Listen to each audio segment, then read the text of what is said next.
Hello, story lovers. Welcome back to my channel, Madly in Love, part 77.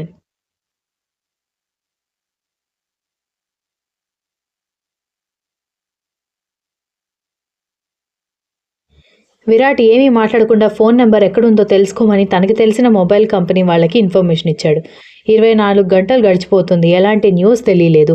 న్యూస్లో కూడా ఎక్కడా ఎలాంటి ప్రాపర్ ఇన్ఫర్మేషన్ లేదని చెప్పడంతో ఉన్న హోప్ కూడా పోయింది. ఎందుకంటే ఫార్మాలిటీస్ కంప్లీట్ చేసుకుని కర్ణ అప్పటికే లోపలికి వెళ్ళిపోయాడు వాళ్ళ ముందే.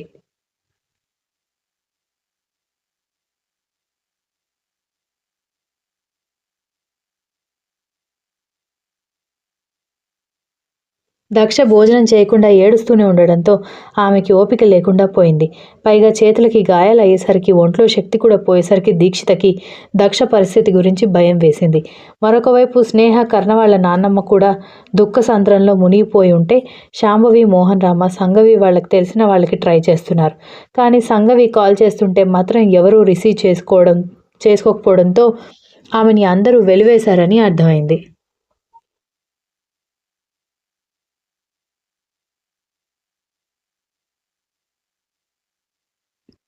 తిండి లేదు, తిప్పలు లేదు, స్నానం లేదు, పచ్చి మంచినీళ్లు ముట్టుకోవడం లేదు.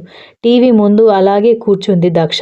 పైగా విరాట్ కనపడడం ఆలస్యం. వెళ్ళి ఒకసారి హైదరాబాద్ రోడ్స్ మొత్తం వెతకండి బావగారు అని బ్రతిమాలుతుంటే అతనికి కూడా అదే కరెక్ట్ అనిపించి వెళ్ళాడు.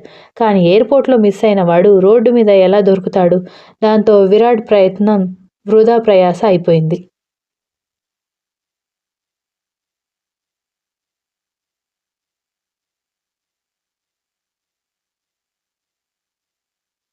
శాంభవి మోహన్ రామాకి కూడా ఎలాంటి ఇన్ఫర్మేషన్ దొరకలేదు. ఎంత కష్టపడినా ఫలితం లేకపోవడంతో ఏం చేయాలో అర్థం కాదు. పైగా 24 గంటలు గడిచిపోవడంతో అందరికీ హోప్ పోయేసరికి శోకసంద్రంలో మునిగిపోతే నారాయణ తెగ సంతోషపడిపోతే మిగిలిన వాళ్ళకి బాధగా అనిపించింది. సౌజన్య కూడా సంతోషపడింది.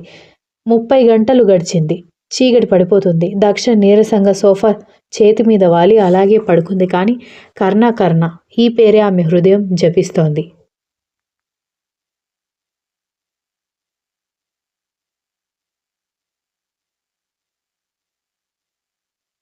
దీక్షిత తినమని బ్రతిమాలుతున్నా ప్లేట్స్ నెట్టేస్తోంది కానీ భోజనం వైపు కూడా చూడట్లేదు దక్ష. కొంచెం తినవే మా అమ్మ కదూ, నీకు దండం పెడతాను, చచ్చిపోతావే అని దీక్షిత బ్రతిమాలుతుంటే దరిద్రం పోతుంది. ఆయన లేకుండా నేను బ్రతికి మాత్రం సాధించేది ఏముంది, చచ్చిపోతానని అప్పటికి 2 రోజుల నుంచి బాధపడుతూ ఉండేసరికి దక్ష స్పృహ తప్పి పడిపోయింది.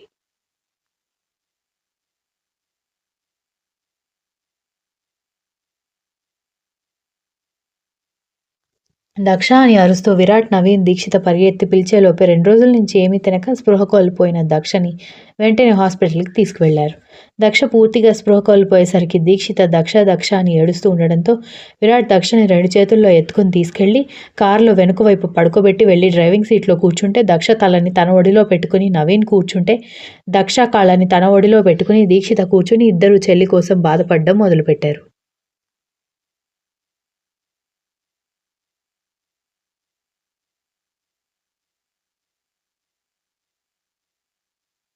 వాళ్ళని చూసి విరాట్ ఫీల్ అవుతూనే స్పీడ్గా హాస్పిటల్కి పోనిచ్చాడు. హాస్పిటల్కి వెళ్లడంతోనే హాస్పిటల్లోకి పరిగెత్తి వెంటనే దక్ష కండిషన్ వివరించేసరికి వార్డ్ బాయ్స్ స్ట్రెచర్ తీసుకుని బయటకొచ్చి దక్షని స్ట్రెచర్ మీద పడుకోబెట్టి లోపలికి తీసుకెళ్లిపోయారు.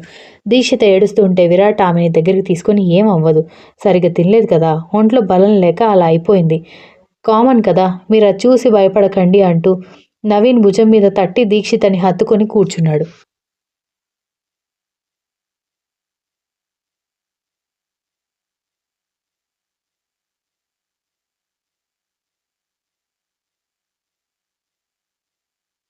దీక్షిత దక్ష గురించి కంగారు పడ్డం చూసి ఆమె టెన్షన్ పడుతుందని అర్థమై కూల్ బేబీ కూల్, దక్షకి ఏమీ కాదు, ప్లీజ్ కూల్ అవ్వు అని రిక్వెస్ట్ చేశాడు. దక్ష కండిషన్ చెక్ చేయడానికి కొన్ని టెస్టులు చేయాలని, టెస్ట్ రిపోర్ట్స్ రావడానికి 3 గంటలు పడుతుందని చెప్పేసరికి తల పట్టుకుని కూర్చున్నారు అందరూ. దీక్షిత కూడా నీరసంగా కనిపించడంతో నవీన్ దీక్షిత కోసం అప్పటికే విరాట్ అసిస్టెంట్ వచ్చి ఉండడంతో ఇద్దరికి కొబ్బరి వాటర్ ఇంకా కొంచెం టిఫిన్ తెప్పించాడు. కానీ వాళ్ళు తినమని మొండికేయడంతో విరాట్ మౌనంగా కూర్చున్నాడు.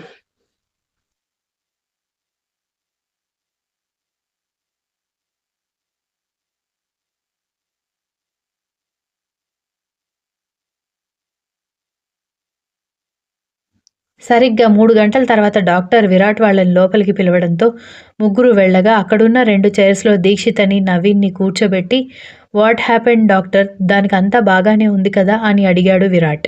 "ప్రస్తుతానికి ప్రమాదం ఏమీ లేదు. నీరసంగా ఉండడం వల్ల కళ్ళు తిరిగి పడిపోయిందంతే. మీరేమీ భయపడకండి. ఈ విషయం మీతో చెప్పి ట్రీట్మెంట్ స్టార్ట్ చేద్దామని పిలిచాను" అని అనగానే "ట్రీట్మెంట్ స్టార్ట్ చేయండి" అని దీక్షిత చెప్పడంతో సరే అన్నాడు డాక్టర్.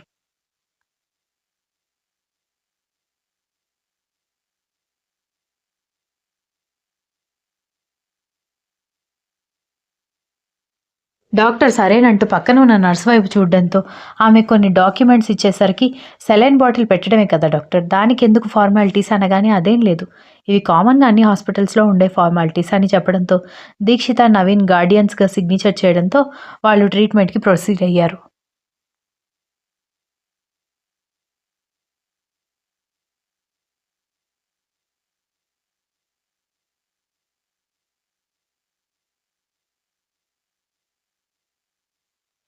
గార్డెన్‌లో నానమ్మ దగ్గరికి వెళ్లి "అన్నయ్య గురించి బెంగ పెట్టుకున్నావా నాని" అని అడగడంతో "నా మనవడు, నా బంగారు కొండ ఎక్కడికి పోయాడమ్మా" అని మళ్ళీ ఆవిడ ఏడవడం మొదలుపెట్టేసరికి "అలా ఏడవకు నాని, నాకు కూడా భయంగా ఉంది. అన్నయ్యకి ఏం కాదు. అన్నయ్య సేఫ్‌గా ఉంటాడు. ఏదో పని ఉండుంటుంది" అని స్నేహ వాళ్ళ నాన్నమ్మకి సర్ది చెప్తుందో, తనకి తాను సర్ది చెప్పుకుంటుందో అర్థం కానట్టుగా మాట్లాడుతోంది.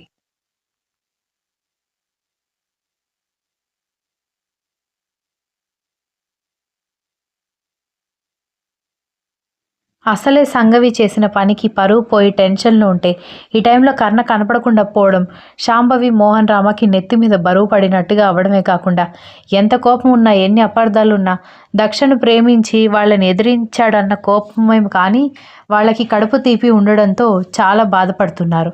నవీన్‌కి ఇంటికి ఫోన్ చేసి చెప్పాలని ఉన్నా వాళ్ళకి చెప్పి కూడా లాభం లేదని తెలిసి ఊరికే ఉన్నాడు.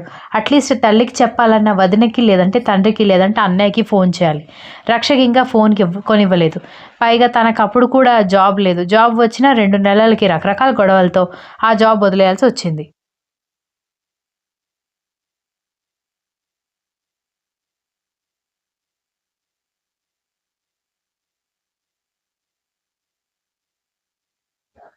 దాంతో నవీన్ మౌనంగా కూర్చుంటే దీక్షిత ఇంకా కన్నీళ్లు కారుస్తూనే ఉండడంతో "పిచ్చా నీకు? నువ్వు కూడా వీక్ అయిపోతావా? దక్షకి ప్రమాదం ఏమీ లేదని చెప్పినా ఎందుకు ఏడుస్తున్నావు? చూడు, నువ్వు ఇలా ఉండకు దీక్షిత ప్లీజ్" అంటూ ఆమెతో బలవంతంగా కొబ్బరి నీళ్లు తాగించి "నవీన్, నువ్వు కూడా ఆడపిల్లలాగా ఇలా బిహేవ్ చేయడం నాకేం నచ్చలేదు.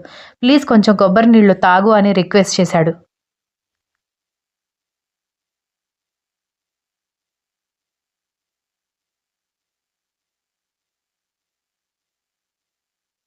దాంతో విరాట్‌ని ఇంకా ఎక్కువ ఇబ్బంది పెట్టలేక ఇద్దరూ మౌనంగా కొబ్బరి నీళ్లు తాగి కాస్త రిలాక్స్ అయ్యారు.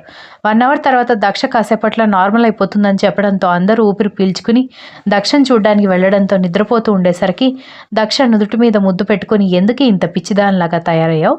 ఏదైనా పని చేయాలంటేనే భయపడేదానివి. అలాంటిది ఇలా ఒకరి గురించి ఆలోచిస్తూ నీరసం అయిపోయావా? ఇదంతా ప్రేమ వల్లేనా? ప్రేమ మహా చెడ్డది" అని అనుకుంది దీక్షిత.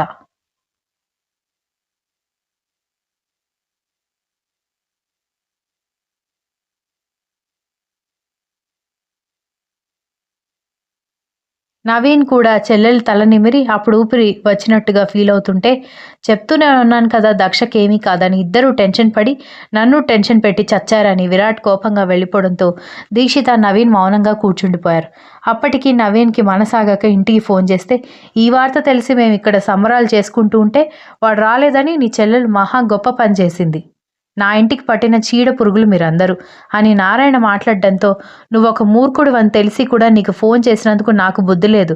అరే కడుపు తీపి అంటే ఏంటో తెలియని కాకి, కుక్క, కోతి కూడా బిడ్డకేమైనా అయితే కన్నీరు కారుస్తుంది. కానీ మీరు వాటికంటే నీచమైన మనస్తత్వంతో ఉండి ఉత్తమమైన మనిషి జాతిని ఉద్ధరించే తండ్రిగా పుట్టారు."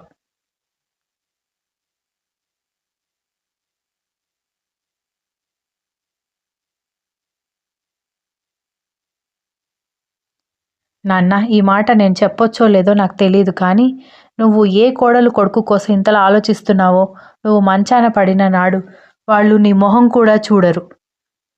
అప్పుడు దిక్కయ్యేది మేం ముగ్గురం మాత్రమే. అది గుర్తుపెట్టుకో అని చెప్పి ఫోన్ కట్ చేశాడు. Continuous. If you like this story please like, share, comment and don't forget to subscribe.